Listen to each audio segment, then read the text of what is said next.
Welcome to Pharmacy Friends. We bring industry experts to the same table to talk about what is happening in pharmacy today, what is coming, and most importantly, what it means to you.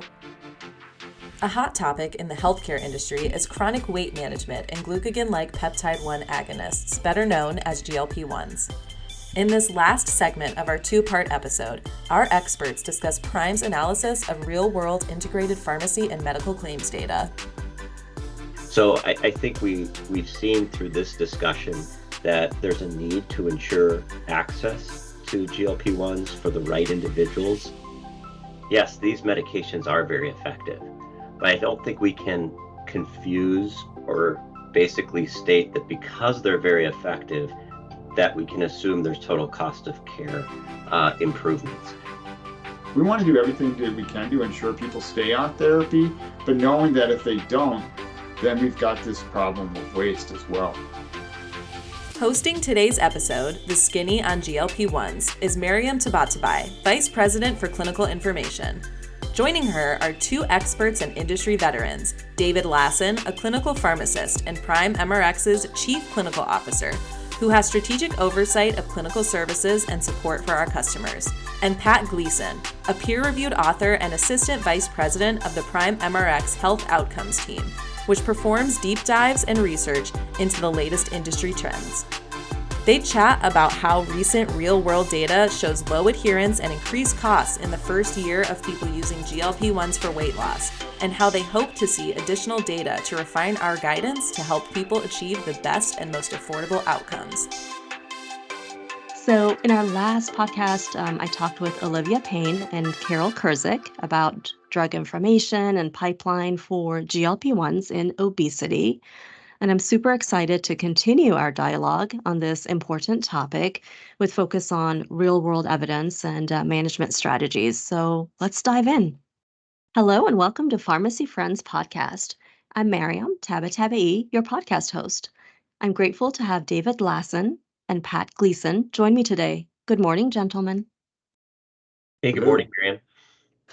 So for starters, we know that GLP-1s are highly effective for weight loss, but I'd really like to understand that data from the real world and payer considerations. So Pat, you've evaluated real-world cost effectiveness and treatment adherence for GLP-1s in obesity. Tell our listeners, if you could, about this study. My pleasure, Miriam. I'm going to provide the important numbers up front here. We'll come back to how we arrived at them, a little bit about the study. Prime and Magellan RX forecasts that if an additional 1% or 1 in 100 of insured population were to use a GLP-1 for weight loss, this increase in utilization will drive more than an additional $10 in pharmacy benefit per member per month costs. For most self-insured employers, that's going to be a 5% increase in their entire drug spend. Now, I'd like to share a quick summary of our real-world study, which informed the forecast. The study was made possible because of connectivity with the Blue Cross Blue Shield plans we service. We have seamless data integration, meaning we share data efficiently and timely. As a result, we have the medical claims data integrated with the pharmacy claims data. This integration allows us the ability to conduct real-world studies to answer questions like, what is the cost effectiveness of a GLP-1 obesity treatment? So we did that. We assessed over 3,000 commercially insured members newly initiating a GLP-1 for obesity treatment, and those people didn't have diabetes. We ensured that by looking at their medical and pharmacy claims and through that integration. And we looked at the costs of therapy over that first year of those newly initiating that GLP-1 for the treatment of obesity. Across the medical and pharmacy benefit, we also looked for medical event avoidance that we were hoping to see maybe in that first year. We didn't see a reduction in medical events or medical costs, unfortunately. Now, that's not to say those costs and events might be reduced in further years of therapy for the obesity treatment with the GLP-1, but we just didn't see that. So when you look at these findings, you look at the pharmacy benefit costs of the GLP-1 bring, that's going to result then in a cost increase. We take those findings along with our historical utilization patterns And we then come to that forecast, which I shared at the beginning, which is for every 1% increase in a population's utilization of a GLP-1, we're going to expect and anticipate there's going to be another $10 of new per member per month pharmacy cost without a medical cost offset during that first year. Wow, those PMPM numbers, Pat, that's incredible, right? Yeah, Um, that's a big increase. yes. So, David, I guess on a related note with GLPs, I keep hearing about adherence versus persistence, and I'm seeing them used interchangeably sometimes. I guess I'm curious, what's the difference between them? Does it matter, or I guess why should payers care? Sure. Well, it does matter, and there is a difference. And I do think payers should care. So when we think about persistence, we're really talking about how long someone is staying on therapy. It's more of a duration of time versus when we talk about adherence, we're really looking at how they're complying with therapy over time. And those are two very different ways of looking at the data. When we did our real world evidence and looked at the data for over 1 year for non diabetics using GLP-1s, we found that there was about a 32% persistence, meaning about 32% of the individuals starting with a GLP-1, basically went a year, and the remaining did not persist beyond that. So we can say that basically only 1/3 of the patient population studied persisted for a year. Um, and that's concerning. Equally concerning is when we look at adherence, we see over time that only 27% adhered to a definition we call a threshold of an 80% proportion of days covered. Only 27% adhered over that time period correctly. And so, given that, we see some both low persistence and low adherence, leads us to the fact that we have some real challenges in how we manage this unique population. Well, it really helps to have an understanding of these two, I guess, behaviors, if you will. David, what about then the impact of poor adherence or persistence? I'd love your insights here.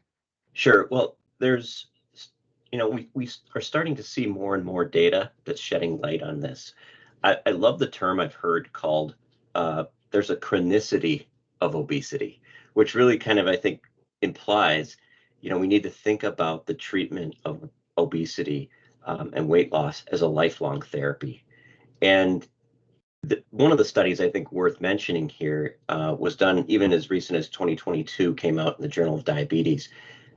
It was initially a 68-week trial with semaglutide and versus placebo.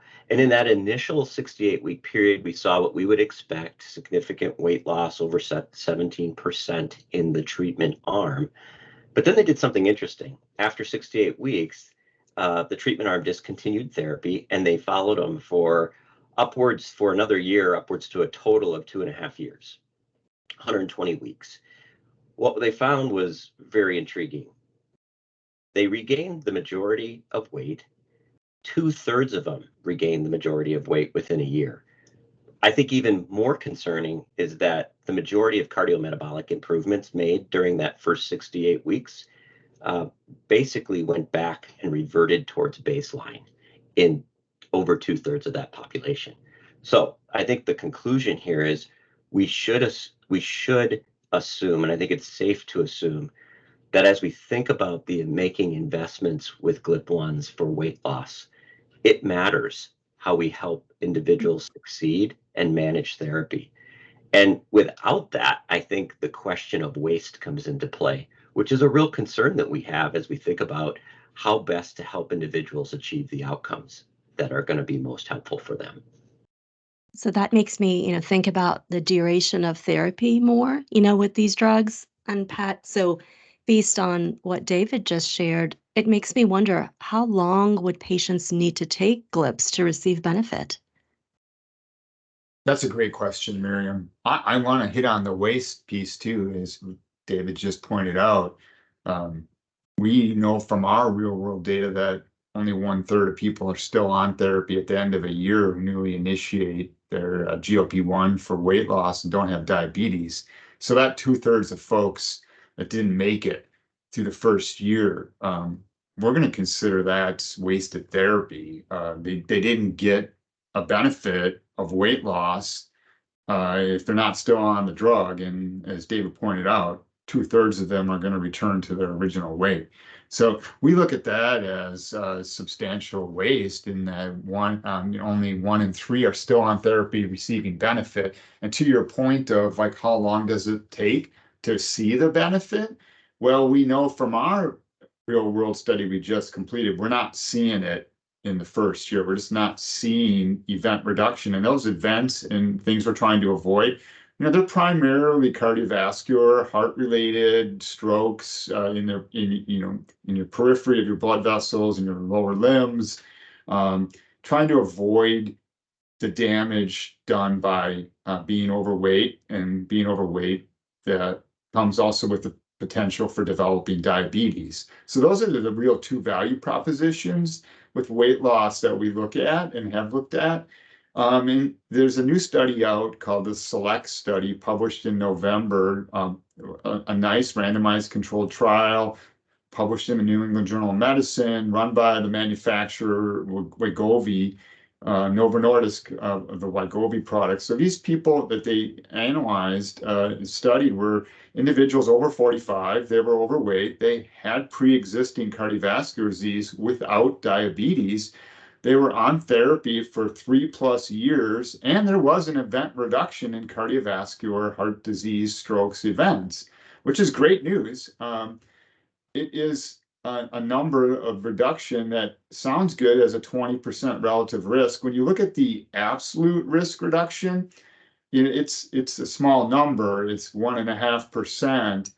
It translates into needing to treat 40 people for one event avoided from a heart attack, for as an example. So that's a large number needed to treat, and they need to treat them for 3+ years. So we do know now, with that study, is the first of its kind, that there is benefit in treating at least people that are overweight and already have cardiovascular disease without diabetes for 3+ years. So we want to do everything that we can to ensure people stay on therapy, but knowing that if they don't, then we've got this problem of waste as well. All right, so I want to take a minute here and play devil's advocate. Theoretically, wouldn't GLPs help lower total cost of care? Can one argue that these drugs could help lower the total cost of care since patients, well, they are losing weight, right? And of course, we know that obesity is associated with many conditions, diabetes, dyslipidemia, even certain cancers. David? I think you're hitting on something really important. And one, I've heard that question many times, because I think the answer is yes, these medications are very effective, but I don't think we can confuse or basically state that because they're very effective, that we can assume there's total cost of care improvements.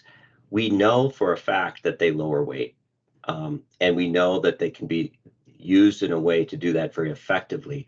What we don't know is success sustained over time as it pertains to utilizing these medications at their current price points relative to the reduction in medical costs, ER visits, hospitalizations that we will likely see. For us to be successful and patients to be successful using these medications, they're going to need to be on them and adhere and persist for a sustained amount of time. And that, along with the current price point, is what's going to ultimately determine whether there's a total cost of care value here. Pat, I don't know if you have any additional thoughts in regard to that. I do. I agree with you, David. The challenge here is when we look at the cost of the therapy, which runs around $10,000 annually for someone who's adherent to their GLP therapy in the treatment of obesity, that's a big investment. And what we know from our real world data is in the first year, we don't see any medical cost offsets, frankly. We know that from the SELECT study, it took 3 years for a subset of the population, those that already have cardiovascular disease, that were at much higher risk for another cardiovascular event, to see that a subset of those individuals did have benefit, but that was 1 in 40. So you're investing quite substantially over the course of 3 years, $10,000 a person for 40 people for one cardiovascular event avoided. That's a big number. That's $1 million+ per cardiovascular event avoided. Now, when you also layer in information that comes from the Institute for Clinical and Economic Review, ICER, which is a neutral body nonprofit entity assessing cost effectiveness, their determination when they bring in value, and they try to bring in value for all things, including lost productivity, caregiving, and those medical event avoidance predictions, their finding is that the manufacturer's price point should be half of what it currently is for value. And that's a value investment of over $150,000 invested in drug therapy costs per quality of life, one life year gained. So taking even into consideration an investment, not a cost neutrality or a cost savings, but an investment of $150,000 per quality of life year gained, manufacturers should be reducing their price to about half of what they're pricing today. That's the ICER's assessment finding.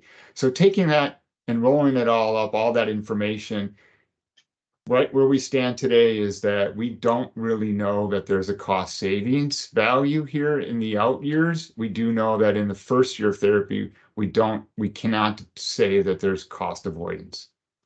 So Pat, I guess given these findings with ICER's value assessment, right, and our own real world analysis, I'm curious, do you know what manufacturers are doing or how they might be reacting to all of this? Well, we have some insight because at Prime, we've been doing what's called value-based contracting with manufacturers, or contracting for clinical outcomes to receive monies back when their products don't deliver on their promises that they're making based on their randomized controlled trials and the studies they've done to get the products approved through the FDA. So we have that service offering of value-based contracting, and we've been talking to the manufacturers about our real-world data and our real finding of a major difference between persistency adherence at that first year of therapy compared to what the randomized controlled trials state, which is more of an 80% adherence persistent. And our numbers are less than 1 in 3, right around 1 in 3. So there's a big difference right there. And we can contract then with them around those terms of, if we aren't seeing the rates of persistency adherence and even potentially clinical outcomes in the future, there would be money to come back to the health plans, to the self-insured employers. And we have that ability to do those value-based contracts. And we're talking to the manufacturers right now about that. Very interesting. All right, so we have real world evidence, right? And there is this impact on total cost of care, but there's still soaring demand for GLPs. I was just looking at hashtag Ozempic on TikTok. It has 1.38 billion views. Amazing. Right? And Ozempic isn't even FDA approved for weight loss, and that's just one social media platform. Mhm. Then you have the whole supply piece. The latest that I saw from the FDA is that one of the doses of Lilly's diabetes drug, Mounjaro, has limited availability through February of this year due to increased demand. I guess, what are some ways then to manage GLP-1 utilization, right? How do you identify the right patient population to manage and also to ensure that therapy is clinically appropriate? David? Well, I think we've learned a lot over the last year, which I'll get into in a minute. But I think we have to ground ourselves, at least here at Prime and MRX, on really what our role is. And first and foremost, I mean, we want to understand and think of these members and treat them like we would one of our own loved ones. I mean, that's a mantra we have here. And so as a starting point, I think the clinical evidence and the guidelines and the primary literature, all of that goes into making sure that our clinical position, first and foremost, guides our management strategies. And so we've taken great strides to work from that perspective. Having said that, I want to say a couple of things. One, early on in 2023, and I'm going to preface this by saying I don't think this was unique to us. I think many payers found themselves in a situation because of TikTok, because of this unprecedented volume of use of GLP-1s, in a scenario really for the first time where we had to understand that the management strategies we were previously using weren't going to be effective or as effective as we thought. So I'll give you an example. The term validation versus attestation took on new meaning. So when you think about utilization management programs, many times we use attestation as a means to receive and ask the provider specific information around the member's therapy and condition. And many times that's just simply taking their word for that. So for instance, in the case of GLP-1s, we may have had an attestation around, is the member that has previously had diabetes, or what medications had they previously used, really to ascertain the best possible evidence in terms of who is the most appropriate person for these medications. We found, quite frankly, that that was a big misunderstanding on our part, in that there was a lot of behavior that I would say made us and many move to more of a validation exercise. So rather than requiring attestation, we moved to a validation, which is simply, hey, if we're going to need to see proof that there is a diabetic indication, that there is in the chart an actual diagnosis of diabetes. It's unfortunate it had to come to that, but we found a lot of gaming of the system, and we found even not only members and providers even falsifying information, which we'll get to in a minute. All this said is we realized the best way and the best approach for us was to get creative and try to automate as the best way possible that validation step more upstream in the process. So given the large volume, we developed what we're calling a smart edit for GLP-1s, which capitalizes really on our ability to have integrated medical claims data at the point of adjudication of that claim in the pharmacy.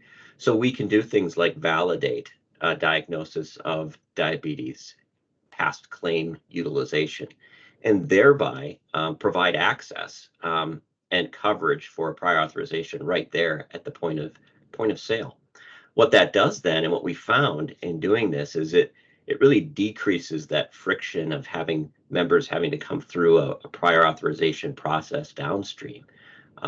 And just anecdotally, I would say our own experience with this is that we put this smart edit in place as an offering to our customers last June, and within the first month of 6 health plans going live, we actually saw a lowering of GLP-1 PAs by 30,000, and that was equated with about a $1.5 million cost reduction administratively for processing those prior authorizations. So I think what we found is this was a way that enabled us to ensure and validate the appropriateness for coverage and access to GLP-1, while also helping to remove the friction and burden on the healthcare system. So, Pat, what are some other evidence-based management strategies that you might be able to share here? We have a program at Prime Magellan RX called High Touch RX through our guided health service offering. Once again, it's the value of the connectivity with our Blue Cross Blue Shield plans we service, meaning the integration of that medical and pharmacy data. We bring it together. We have over 2,500 unique rules that we're using. Looking at the medication regimens an individual is using after they've gone through that prior authorization process that David just covered. So they end up, say, on a GLP-1.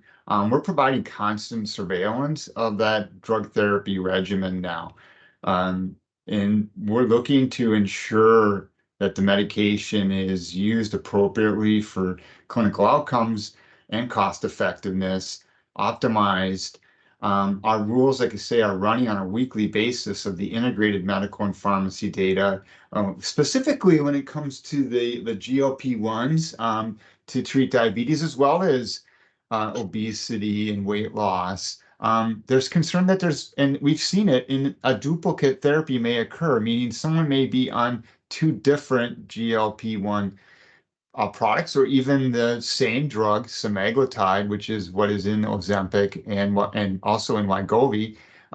Just Ozempic is FDA approved for diabetes, while Wegovy is FDA approved at a higher dose for weight loss.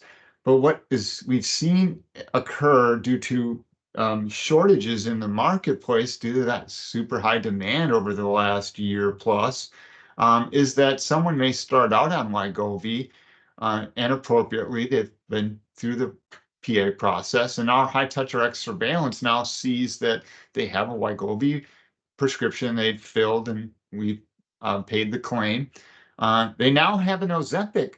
For reasons that are likely due to shortage, they may have an Ozempic prescription. The patient is having trouble getting to that Wegovy product from their pharmacy, so they ask their doctor for an Ozempic prescription, and that then goes through, and we see that claim. So now they're carrying two claim records that are open to fill both products. And that's a concern for safety as well as waste. So when we see that, we make a phone call to that prescribing health system, and that ultimately hopefully talk to the doctor and say, ask, like, what's up here? We'd like to ensure that the patient's only using one of these products, and can we close out the other prescription? And we've been very successful for that. With that, we set that rule up when we started to see this pattern early in 2023, and we shared these findings with the national professional organization called the Academy of Managed Care Pharmacy, for which we then won a platinum award here this past fall. Well, congratulations on the award, Pat. That's fantastic. Yeah, thank you. So, by the way, how does the high touch, RX outreach work exactly? Like, are we talking about a robocall, or is this an actual person, contacting that medical office, the old-fashioned way? It's the old-fashioned way. I mean, you really need a pharmacist professional that's either employed by Prime Therapeutics, Magellan RX, or even our pharmacy colleagues that we're servicing with the Blues plans may want to have their pharmacist make that phone call. But this is a phone call. We're calling the front office, explaining who we are, explaining the issue for a patient that they're taking care of, and we're providing the health insurance benefit for pharmacy, informing them of this open to script concern of duplicate therapy we're seeing, wanting to have a conversation then with that prescriber. We've been very successful in getting to this prescribers and then closing out one of those prescriptions. We have a success rate of 2/3 at 66%, validated in the claims. And as reported in our scientific poster presentation that we had this past October at the Academy of Managed Care Pharmacy meeting. David, I've heard you talk about our fraud, waste, and abuse product. I'd love to hear more about that. Sure.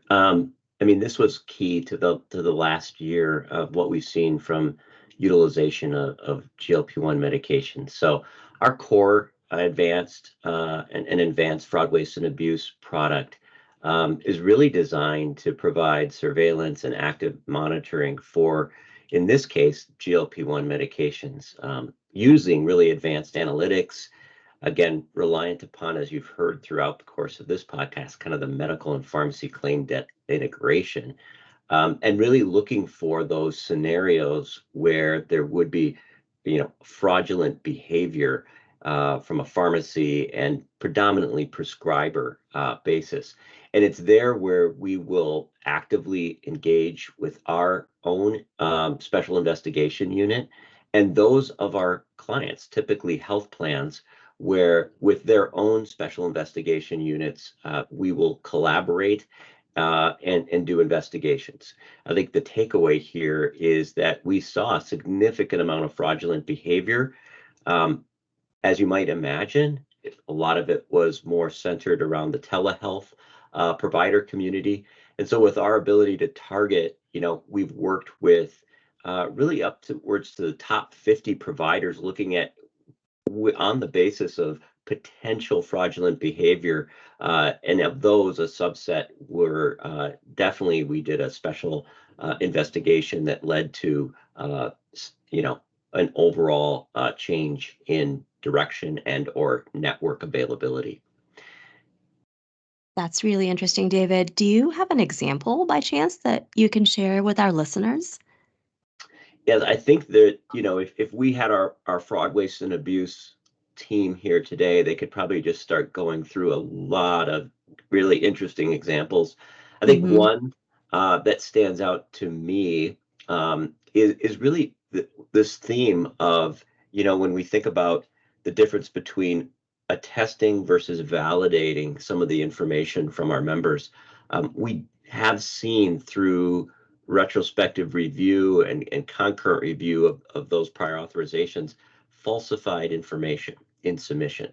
And we'd go as far as to say not only false information submitted, but scenarios where, in the case where a diabetes diagnosis is required for coverage, they would be submitting false diagnosis, but also trying to utilize prescription history of metformin when the patient wasn't even on metformin, and almost a trial and failure that's falsified, going as far as fake scripts so that it would look as though the member were diabetic. And that's just one example of many. But it was really quite interesting to see the degree and nature of which that information was falsified. It really is. So, as I reflect, I think our dialogue here would not be complete without discussing, the big elephant in the room, the issue of coverage, right? Pat, did you want to maybe take a stab at that? Sure, Miriam. I mean, I'm going to come back to the number I shared at the very beginning, which is an important numbers to keep in mind.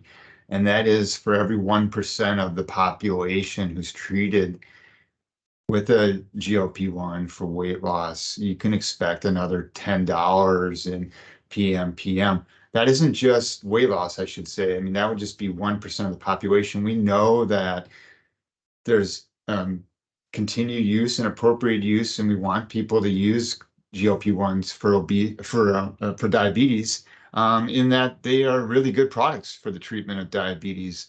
We also know that 42% of adults in America are obese.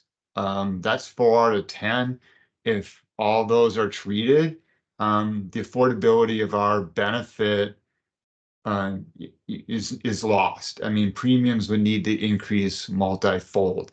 So keeping all these numbers in mind of just the huge volume we have of adults with obesity, the cost for every 1% of the population treated, $10 plus in per member per month costs, the need to continue in cover and maintain affordability of the benefit. Those individuals that have diabetes and their GLP-1 utilization and costs. It's the math here that's a dilemma for us, and maintaining affordability is extreme challenge if it's just opened up to all with obesity to receive GLP-1. So, knowing the real world data, knowing the clinical trial data, and that most recently that select study population who are overweight with pre-existing cardiovascular disease and don't have diabetes, potentially that's a good sweet spot then for of those overweight individuals and obese individuals that need a GLP-1, coverage to that population, which is a subset, of all individuals that are obese without diabetes, Miriam, is probably a good place to start with a reasonable investment. So, David, any thoughts about coverage? Well, I really like what Pat just said, and I guess I would only add this, that when we look across our commercial book of business today, it's interesting that close to 80% of our book of business and the members are in a benefit plan today that currently doesn't cover weight loss medications. So I think we've seen through this discussion that there's a need to ensure access to GLP-1s for the right individuals. But I think as we continue on this journey, there's probably three things that are going to be really important. We need to make sure we get the price right and at the right value that we've talked about. We need to really make sure that we confirm that the data and the real world evidence is producing, you know, tangible lower cost of care. And that's going to take more time, as we've mentioned, than even our own data currently. And then I think we need to ensure we have proven management methods and strategies to ensure persistence and adherence for the long haul. Because again, like we said, sustainability here is going to be the key to success and the key to a return on that investment that I think our clients are really looking for. All right. As we start to wrap up the conversation here, I actually have a fun question for both of you. So the Super Bowl is around the corner in Vegas. Do you care to make any predictions, maybe on which teams will face off or who might take home the trophy? Being a Minnesotan and a Vikings lifelong fan, a team that has not had a Super Bowl victory. Of the four teams left, I'm gonna put my weight behind the Lions and hope that they can get one that they have not had. Maryam, and that might be my natural inclination to do the same, given I'm an NFC North person, but I'll go out on a limb and say that I'm probably looking forward to the halftime show, and I'm looking forward to seeing Reba McEntire, sing the national anthem. I'm also maybe have a little bit of a slant towards the Chiefs at this point. I know there's a lot of hysteria around the Swift Nation, but it is fun to watch. So I guess I would go there at this point. Yes, that's the big You question may is have to whether. cut this one out of the podcast, though. Well, that is the big question, right? Whether Taylor Swift will be there. Yeah, no, Reba is iconic. Really can't wait to hear her perform the national anthem. And I heard that Usher was performing at halftime, so it will be an incredible show. Well, David and Pat, it has been a pleasure talking to you both. Really appreciate your insights and the informative dialogue. So thank you both for joining me. Thank you, Maryam, very much. Thanks, Maryam. And thank you to all of our listeners for joining us. I look forward to having you join our future podcasts. Thanks for joining us for this episode of Pharmacy Friends. Want more insights about the latest trends? Subscribe to our Pharmacy Friends podcast. To get more of our latest perspectives on a variety of healthcare industry hot topics, visit our newsroom and subscribe to our content.